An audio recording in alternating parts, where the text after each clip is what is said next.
I can see why some people are nervous, because the moment you go on record about it, what is God, right? Yeah.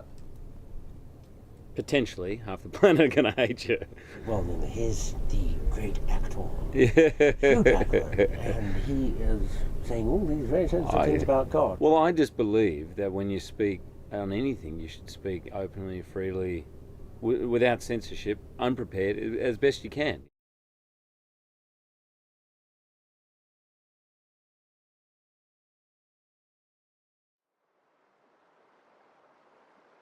My name is Hugh Jackman, and we're here about an hour's drive out of a place called Kununurra, which is on the border of West Australia and Northern Territory. And this behind me, I believe, is the Ord River, but someone this morning told me maybe the Denham River. Regardless, I should be giving you the Aboriginal names for them, because they are the owners of the land here. But we're on a property that is called Carlton Hill, and Carlton Hill is in fact owned by the Packer family. Even though the traditional owners are always with us on set. So that's geographically where we are, and I'm here shooting a film for Baz Luhrmann with Nicole Kidman called Australia. So here we are in the middle of it, the film and the country. I think it's probably the first time I've ever heard you speak with your own Australian accent, mate. Everything's been either, frightfully English, going forward in time. That's right. Yes, that's right. No, the first week I did on this film, which is called Australia, we were shooting in Sydney, and there were a bunch of extras, and this extra came up to me after about half an hour and said, "Oh, it's great to meet you. Are you enjoying being in Sydney?" I said, "Oh, it's been amazing." And it said, because it's a great city, and if you need some help finding things. I said, "Well, I kind of know." And then the bloke next to him was like going like this, because he obviously thought I was from America.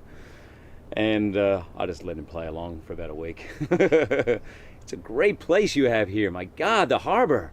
Oh, it's amazing. Harbour. Oh, the Opera House. The Opera House, wow. So I'm going to ask you some very simple questions, and I'm going to start with the simplest of the lot. Yeah. Hugh, what is God? Simple question, what is God? Take about a lifetime or lifetimes to work it out. I suppose, what is God, for me, is my idea of consciousness. God is not a thing, something you can necessarily see. It is within everything and outside of everything. So I believe that God, the absolute, whatever you want to call it, the self,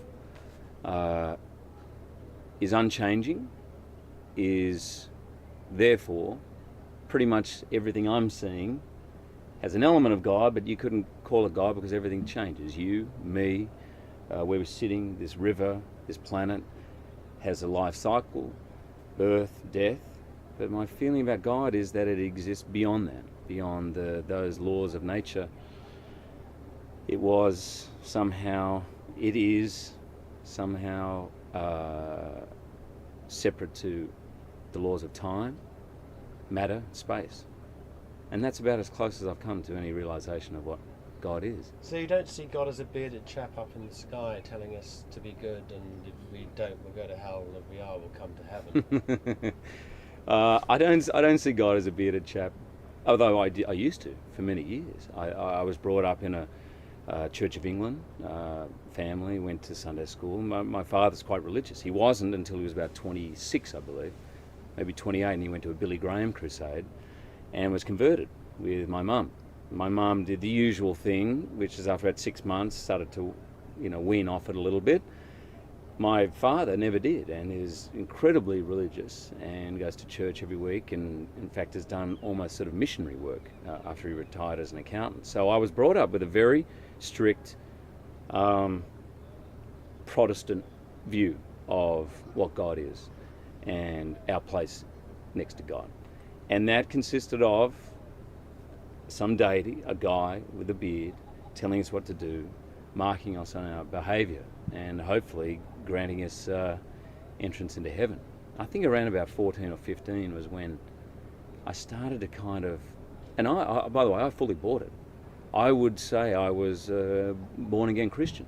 And I remember at the time, in fact, someone saying to me, you know, most of you who are here at church, by the time you're 21, 22, will fall away from this. And it's a sad fact, but very few will stay on that narrow path. And I remember thinking, there's no way I'll be one of those. There's no way. I'm not going to fall away. I'm not going to do that. I'm not going to be one of those. And I have. But funnily enough, I probably feel like the path to discovering why we're here, who we are, what it's all about, is truly a narrow path. I don't think many people follow it.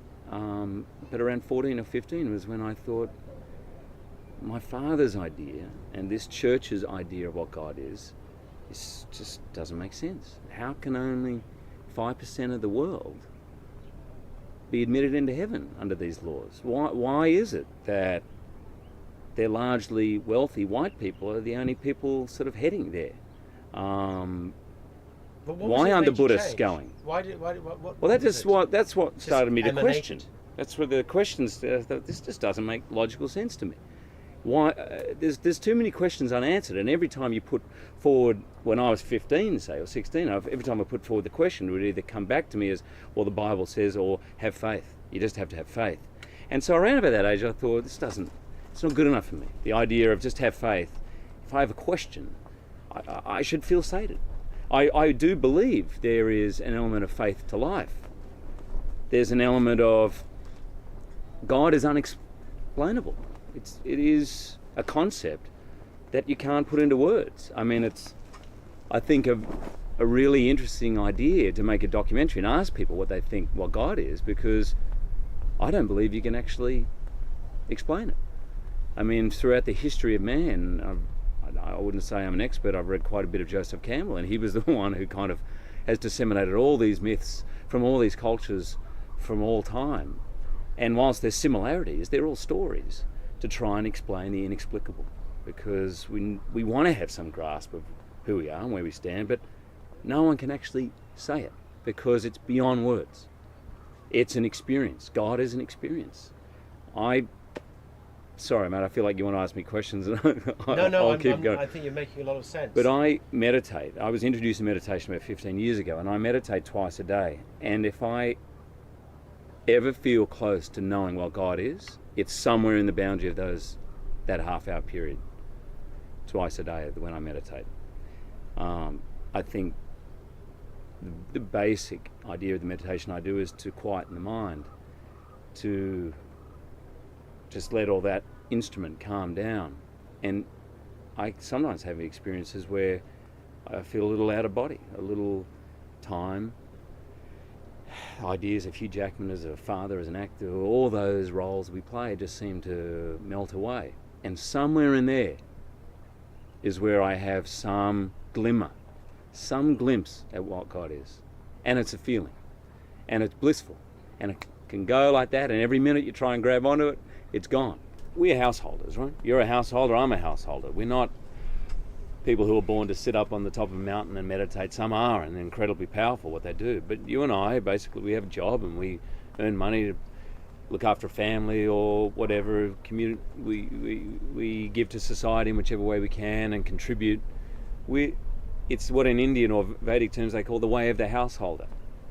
But twice a day, even as a householder, twice a day for half an hour, I can dip into what I call that gold, that the substance of what is God, and just bathe in it. It's a different experience every time, but I get glimpses of something that energizes me on such a deep level that I'm not sure exactly what I'd do without that form of prayer. It's a way to be in touch with who I really am.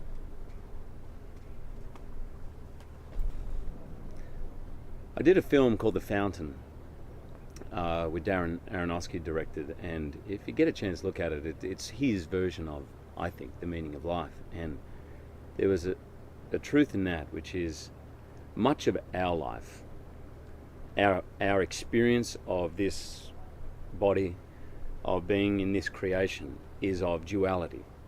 That in fact there is an interviewer, an interviewee. There is a man and a man, or man-woman. There's night and day. There's pain. There's death. There's life, death, pain, pleasure. The world exists in this duality, and that in fact God exists beyond that, or the concept of God or truth is beyond those things. So as a child, God was very much me wrapped up in good and evil, God and the devil. And for many years I thought everything that was good was God and that everything was bad was the devil. And I suppose now my understanding of it is that it's neither and both at the same time. There's something beyond that. There's something beyond. I'll try and think of very simple examples. I'm sitting here talking through this body to you, and the camera is seeing a form talking. And there is God within this whole entity and outside of it that exists beyond the words I'm saying, beyond the actions I'm using, beyond the space. There is something linking all of us. That to me is God. My training, I suppose, spiritually has gone from church to a place called the School of Practical Philosophy, where I've studied for many years. It's big in London. It emanated from London, and it's truly only about the search for truth, natural law, and how to live your life, basically, how to be happy. And through that, I've learned a lot of things, but the most potent examples I've had of that being connected beyond my physical form or beyond to someone I love or know or hate is in the theatre. And I've probably had 3 or 4 times where I've heard many actors describe it.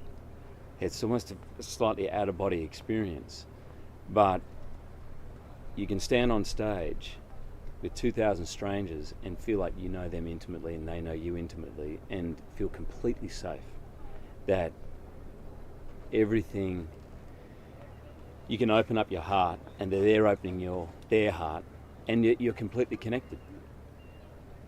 It's in that instant a feeling of absolute privilege that you can experience it, and so powerful that it raises the hairs on the back of your neck, and you can't. Here's the frustrating thing about it: you can't make it happen. You can try your heart out. You can be the most dedicated actor of all time, and you can always do good shows. But of all the shows I've ever done, the years of being on stage, probably only 3 or 4 times have I really felt it, and it's a pure blessing. And at the same time as you're there in it, it's this complete knowledge of unity, of community. If you're really listening, it's the space. It's the space between words. If you listen to great music, it's not always the music, it's sometimes the space. The greatest composers, I think, understood the space between the notes. And when you feel that, it's so uplifting. It's amazing. And we can get so focused on listening really hard and listening to the music that you forget. The experience of God is restful. It's, I feel, rejuvenating. I think modern day life, I often feel quite tired and quite run down. And that may be because we don't always observe to the laws of nature and laws of this body and how we should live our life. But I wrestle with this all the time. Is there a way that you can experience God when everything's crap in your life? Little things. I try and do this every day. I know you probably think I'm weird, but I will, at the end, of a shower always turn on cold, as a little reminder that that's not going to affect who I am. The experience of being warm, pleasurable in a hot shower, it's just an idea that that's better than cold. Is it comfortable to have a really cold shower in winter? It's not comfortable. But why can't God exist in that uncomfortability? Why can't you be able to find rest in that? When I go to the gym or work out, you're signing up to have some moments where it's really uncomfortable and painful. And I think even as much as 6 months ago, I used to resent it. I used to, and I can't wait till it's over. But I thought, why am I wasting my life only wanting the pleasurable, only wanting the comfortable? Why work so hard just for that when you know that at best a quarter of your life is going to be pleasurable and comfortable? At best. A lot of life is uncomfortable. A lot of this experience it's not easy. It's not. I don't care who you are. It's not easy waking up first thing in the morning. You don't always want to get up out of bed. But can you find God in that? And I think that's where I'm at right now. I think to find that space. I've sort of got off the track from your question. No, but there, even in the pain or discomfort, or I don't want to do this, there should be some rest. And then, funnily enough, my experience is you can kind of enjoy it. It's weird. You can kind of enjoy the things which most people are not and shy away from. Fear is something that is, I think, the greatest disease of modern times. I mean, stress, people call it stress, but it's just fear. It's just as adults, it seems no one wants to say I'm scared. I'm scared that I'm not going to do well at my job. It's like, I'm so stressed, I've got such a busy day, you know. But the fear stops you being able to rest. And lately I've been practicing this whole idea of just resting in the idea that I'm scared. You can't change it. You can't say to your mind, don't be scared. The worst thing, as you know, to a director, if you see someone you're interviewing is nervous, and you say to them, don't be nervous, it's going to do absolutely nothing. It'll probably make it worse. So it's best to kind of admit the human condition we have, and that it's not all roses, but still to be able to find rest in it. And I think that's God. I think God is somewhere in there. We all know the moment we get married and the joy of being married, that something's going to happen to that relationship. Either someone's going to die, it's going to break up, there's going to be pain. Equivalent to the attachment we have to it will be the pain from having that taken apart. And I suppose what I would love to be able to do, and what I'm working on, is being able to rest in the joy of it. And not that I've been through a breakup of marriage, but being able to rest in its destruction as well.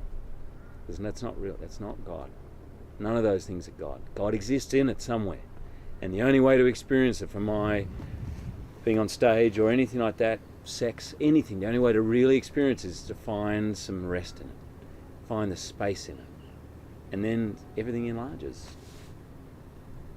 What happens when you die, Hugh, do you think? I've just been reading about it this morning. Oh, somebody knows? Somebody wrote a book about it? Yeah, it's called the Bhagavad Gita. And I was just reading it today. And I remember reading this thing, and it tells you what to do at that moment of death. And I remember thinking, oh man, this is like a fairy tale to me, because I've never actually faced a moment of prolonged knowing I was going to die, or thinking I was going to die. I haven't had that moment yet. But I have had a glimpse into what it will be like for me. I was researching this movie, The Fountain. I play a brain surgeon, so I was invited in to see some surgery. This woman, and just before we went in, the doctor told me that the woman was going to die. It was a recurrence of a tumour, and it was the size of he said almost the size of a tennis ball in her brain. He said, we're going to operate on it. And they kept her awake. It was the most extraordinary thing. They kept her awake so that they knew, as they're cutting into the tumour, whether they're cutting into speech parts of the brain or movement. So she was playing a kind of video game, lying down, the entire skull, the top half of the skull was off. and they're cutting in and they're asking her questions. She has to play this video game. But I've gone past the point. As she was wheeled in, I just had the information that she was going to die. And she had blonde hair. My wife has blonde hair. And for about a second, I almost was sick from the fear of thinking, what if that was her? And then I won't lie to you, then almost straight after that came the idea, what if it was me? And I was terrified, absolutely terrified. Because bottom line is, for all the work you might do in your life to prepare for that moment, I realised I was miles off it, miles off being ready. I mean, I think if I could aspire to anything, that great story about Socrates on his death, when he'd taken the poison, and the poison was going through his body, and he's explaining how it's going up his body, and he's starting to go numb in his feet, and his disciples, I suppose, for want of a better word, are crying, and he turned to him and says, "Why are you crying? I've prepared my whole life for this moment." And he was fine with it. He was absolutely fine. And in fact, quite calmly explaining what was going on in his body, because he wasn't attached to his life in the same way he wasn't attached to death.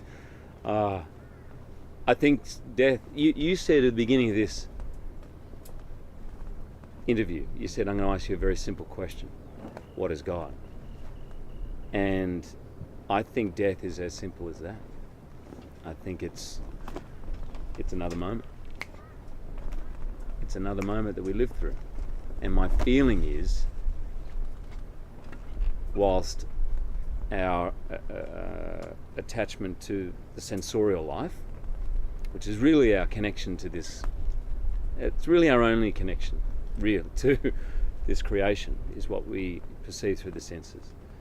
That goes, that somehow the soul, or the God within you, kind of carries on. I don't know. Maybe it takes. I've read lots of different things. You go into some kind of waiting area. You take on another body. I mean, I grew up with the whole idea of heaven and hell, and there'll be judgment. And I think there probably is, but I think it's just more simple, cause and effect. Whatever happens beyond death will be due to what's been going on in your mind at that moment of dying. What about the concept of paradise being your life on earth now? What about the concept of hell it's here. being your life on earth now? I totally... The revelation to me from the film I did, The Fountain, and I'd urge you to speak to Darren Aronofsky, because he's an incredibly smart man and incredibly artistic. In the Bible, in Genesis, it talks about Adam and Eve being cast out, and the sword of truth, I think the flaming sword, which represents truth, is there to guard it. Because Adam and Eve eat from the garden of good and evil, they eat the tree of good and evil, and they eat the apple, so they understand duality for the first time. Up until then, there was no concept of good and evil, of the tree of knowledge. There wasn't any understanding of duality. There was only an understanding of unity, of God. So from that moment, all of a sudden, God and man are separate, man and woman are separate. Oh, I'm naked, you're naked. And I think that's where we are. And I think it may all sound too neat, but I truly believe there is a way to find the Garden of Eden here, in this life, wherever you are. You don't have to go to the top of a mountain to do it. I'm born in Sydney, and I think you can find it in a suburb of Sydney. I think it's totally your interpretation of life, the way you live it. I don't think it's easy, but I've read enough people who are fully self-realized, I suppose, have fully realized God within them and within life, where they are in the Garden of Eden. I think there's been some examples of it in history, and luckily they've written things down. And I fully believe that paradise is available. And I say that only because I feel like I've had a few moments of experiencing it. Sometimes in meditation, I've had a few moments on stage, some moments in relationships. So paradise could be here on earth? Yeah. What about hell? What is your definition of hell? the definition of hell that I was taught when I was younger is absence of God, which I remember thinking at the time when I was younger, I thought, no God, I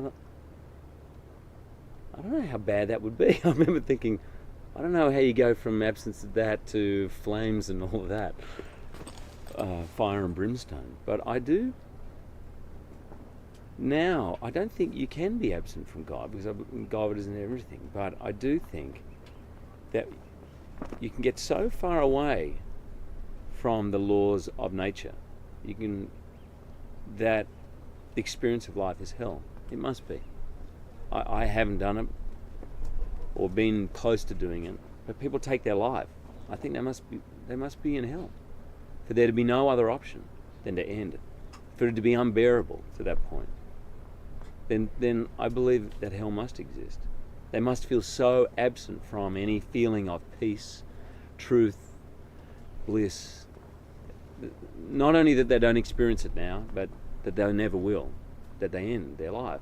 There must be hell on earth. That must be the definition of hell. The mistake, I think, is to confuse heaven with sensorial pleasure. And I think most of our day, for a lot of people, and me included, is preoccupied with sensorially being happy, feeling good, working hard enough to have the things to enjoy, feeling comfortable in relationships, always everything happy and good. But I don't believe that is heaven on earth. My feeling of heaven on earth is always realizing that we are by nature truth, consciousness and bliss. That is actually our nature. It doesn't mean that you won't go through pain, or things might be uncomfortable, but somehow within painful or hard times, there can be an experience of bliss. Like we watch a play, we watch a tragedy and can love it. Why can't we love our own life when it seems tragic? What is that? Why does that stop? And it's obviously to do with attachment. You can watch a play and you can be crying watching it and absolutely love it. And yet, if it was your own life, it could be to the point where you want to kill yourself. And that's because you're attached to it. Whereas when you watch a play, you're not attached to it. You just fully can enjoy the fullness of being human, the human experience. You can enjoy it. I think for me that's hopefully the secret. Why is there so much fighting over religion? There's no question more important in life than who are we, why are we here, and what do I have to offer to the world. And some people, I believe out of fear that they might be wrong, can't accept someone else's opinion, can't be open to another idea. Sometimes, I think very rarely, people have a lot of power in that they can manipulate others, and they know that people's fears people are easily manipulated by fear, and some people do use that. But for the day-to-day person, they so want to be right in their choice and are basically not sure, which I think all of us aren't 100% sure, that they refuse to believe anyone, and it offends them to the point where, I don't know, they want to kill each other. I can't see, if you put Buddha, Jesus Christ, Socrates, Shakespeare, Arjuna, Krishna at a dinner table together, I can't see them having any argument. That's the way I look at it. All the things they have to say seem to have a commonality. They're born out of different times, out of different situations, different cultures, but essentially it seems to me to be the same thing. Sometimes, I told you I was brought up by a father who ended up getting into almost missionary work in China. And the church I was at supported missionaries, and I remember thinking how great these people were to go and spread. In fact, it says in the Bible, you must go and spread this. It's your duty to spread this, tell the people. So they will go through incredible hardships. Some are killed, and through the years many have been killed. They've also gone and shoved it down people's throats. And they've done it out of feeling they were right to do that. I'm really sure of it. I'm sure missionaries always feel that they were right. I mean, we can look back in history now at what some missionaries and what churches did through Africa and out here in the outback of Australia, that just seems so, in a religious sense, imperialistic, incredibly imperialistic and aggressive.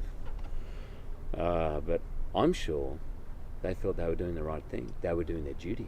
I think a lot of things get caught up in the organisation of religion. A lot is at stake, money and position in people's lives. And I read that book, Siddhartha, when I was 19, and it had such a profound effect on me, because here was a guy who was brought up the son of the king, and he had he did everything, all the rites and religious ceremonies, and he was brought up spiritually with the greatest knowledge. And he realized he had to go out and experience it and find it for himself, that truth for himself. And then finally he comes across the Gautama Buddha, who's this amazing Buddha, and becomes a disciple.